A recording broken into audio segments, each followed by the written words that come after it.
Je m'appelle Rebecca Chaillon, je suis performeuse, autrice et metteuse en scène. Je travaille donc au sein de la compagnie Dans le Ventre principalement et je fais beaucoup d'ateliers d'intervention autour et comme j'aime beaucoup dire, je suis scorpion ascendant taureau et plutôt une militante qui aime beaucoup jouer toute nue.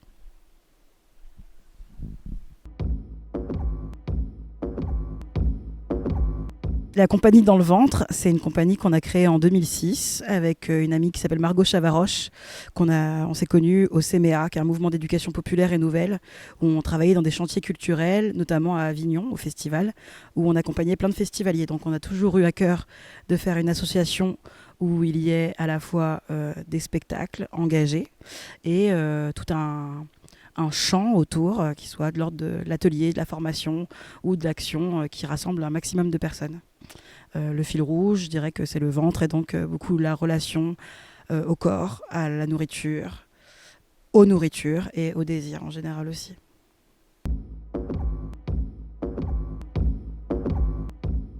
Dans les différents spectacles, on est passé par une phase de théâtre plus classique avec des textes qu'on a mis en scène, voilà, avec des comédiens qui incarnaient des rôles.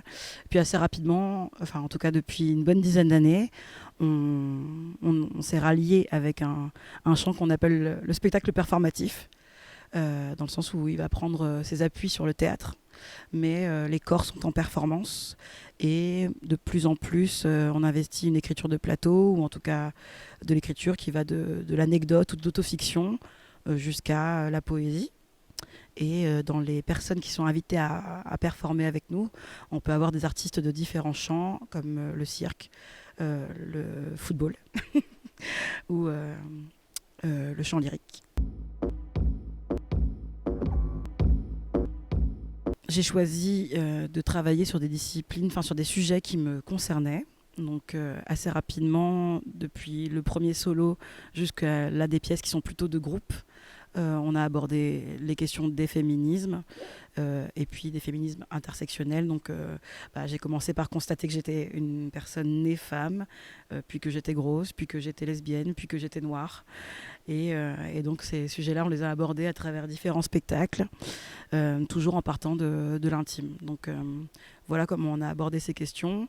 Peut-être on s'est retrouvé avec le football parce qu'on s'est dit quel prétexte on pourrait utiliser qui rassemble un maximum de personnes qui ne soient pas forcément branchées par le théâtre.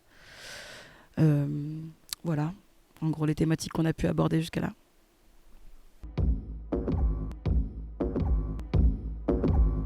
Donc le 9 juin, on va fêter nos 15 ans et demi, parce qu'on est une compagnie qui s'est créée en novembre 2006. Et je me suis dit que 15 ans et demi, c'était la puberté, c'était l'adolescence. Et il se trouve que la prochaine création de la compagnie s'appelle Plutôt vomir que faillir et s'adresse à un public à partir du collège. Et je me suis dit que c'était bien qu'on puisse commencer à aborder ces questions, à se sensibiliser avec tous les acteurs, actrices de la compagnie et aussi avec notre public. On l'a appelé l'âge gras de la bête parce qu'on dit souvent que l'adolescence c'est l'âge ingrat et l'âge bête. Et j'ai essayé de chercher mon petit jeu de mots pour ça. Et comme pour les 10 ans qu'on a fait au Générateur, l'idée c'est d'inviter un maximum des artistes qui jouent dans les créations qui tournent en ce moment. Donc Carte Noire nommée Désir, Où la chèvre est attachée, il faut qu'elle broute. Et puis Plutôt vomir. Et on a confié à Charlie Sheen, qui est une plasticienne et performeuse, on va dire l'écriture du cadre performatif. Et voilà, c'est quelque chose qu'elle fait très bien. Comme les gens qui travaillent dans l'art contemporain, c'est très écrit, c'est très partitionné. Et donc ça va bien avec mon bordel à moi. Le Générateur se prête hyper bien à cette démarche qu'on a envie d'expérimenter, c'est-à-dire une prise en compte de tout l'espace, avec des performances qui vont se dérouler en même temps, avec des choses où l'on peut venir et puis revenir, sortir, et où on peut écrire soi-même son propre spectacle en errant dans le lieu, en observant des choses. J'espère qu'il y aura à manger aussi, et du coup différentes disciplines seront représentées. Voilà.